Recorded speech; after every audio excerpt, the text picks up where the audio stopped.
Okay, also, at least 35% of your employees must reside in a hub zone. What I added earlier, when you saw me editing the slide was, but does not need to be the same as where the business is located. Oh, that English is terrible when I'm typing fast. Okay, basically, what I'm saying there is 35% of your total employees must reside in a hub zone, but they don't have to reside in a hub zone where your business is located.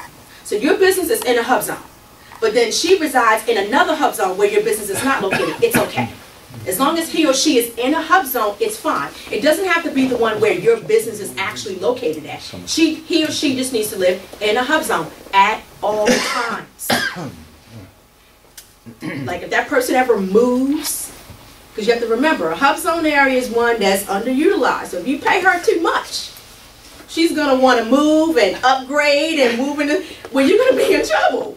If you need that, I know that sounds terrible, but it's the truth. And it has happened where they went, well, you know, my employees are doing well. The company's doing well. We went from 1 million, now we're at 10 million. And my employees, they want to move out of those neighborhoods. They can't. Because if they do, you lose your certification.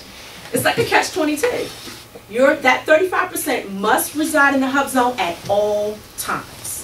So you got to understand that. Yes, sir. I guess what's good about Dorchester County is the whole county is a hub zone. There you go. Kind of unique to that program, is that correct? Very unique, because that's usually not the situation. Usually a line, not a line, but you go 2 blocks up, you're in the hub zone. 2 blocks over, you're not.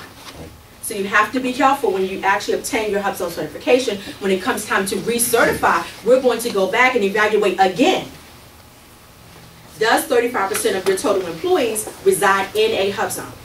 So just be careful. People are losing their certification because staff members, you know, their employees are upgrading.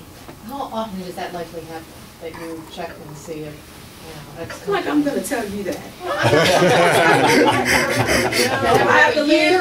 No, I'm a motor mouth and I tell usually too much, but that one you're not getting. Sorry, I know you tried. Nice try. I'm slow, but I'm not that slow. I'm not going to take that. Well, the trend is, in all agencies, auditors are being hired left and right, all over the map. And OIG is hiring like crazy. OIG is going crazy right now. Oh my gosh. And so there's a lot of scouring going on. So HUBZone is a target. Yeah. Just so you understand, HUBZone's a target. When I leave here, I'm going to be doing 2 pop-ups on my way back to Baltimore. And HUBZones to make sure that they actually exist. And I can't announce my visit. And I may come and visit and submit my report, and someone from DC could decide, let's go visit again. So it's kind of all over the place, but I'm still not going to tell you exactly. All right, oh, that map is terrible, but this is basically all of the green are the HUBZone areas. But when you actually go onto the website, you will get to click on those particular areas or place in the state, which is over to the right-hand side, and look to see. And I believe this map, it wasn't working for a while. I think it's I was told that it's up and running now. Okay, so this will determine all the green are HUBZones. That's a lot. So it is grown.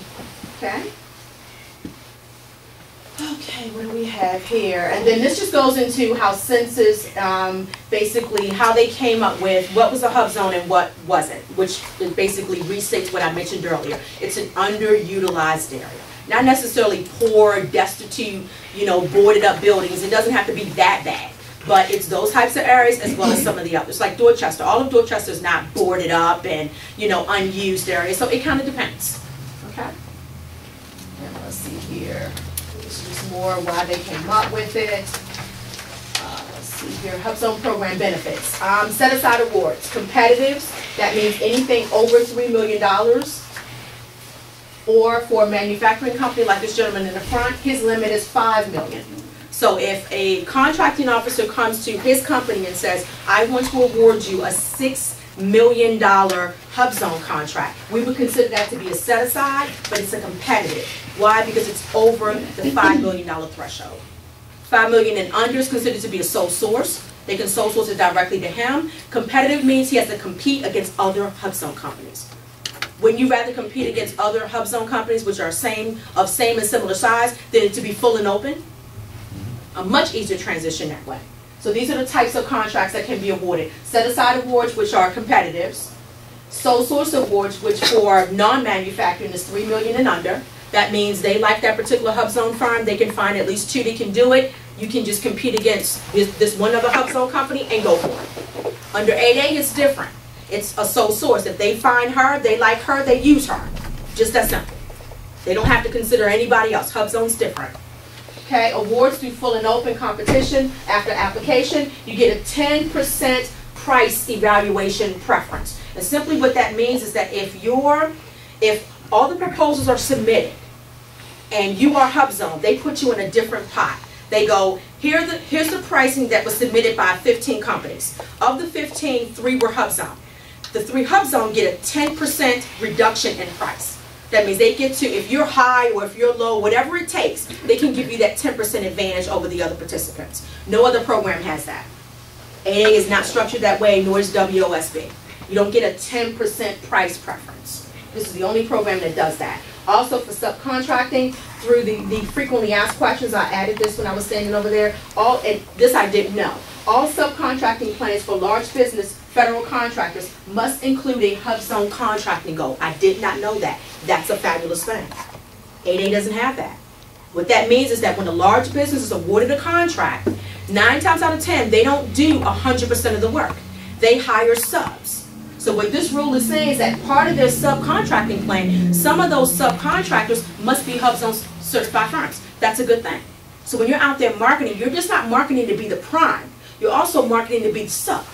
And you're not just marketing for yourself, you're also marketing to every single other participant who's in that run.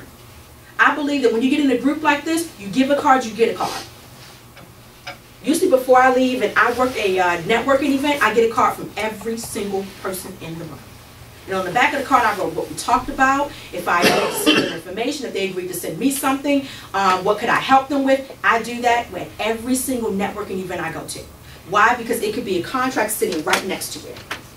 Could be something he saw, he can't do alone, but the two of you together can.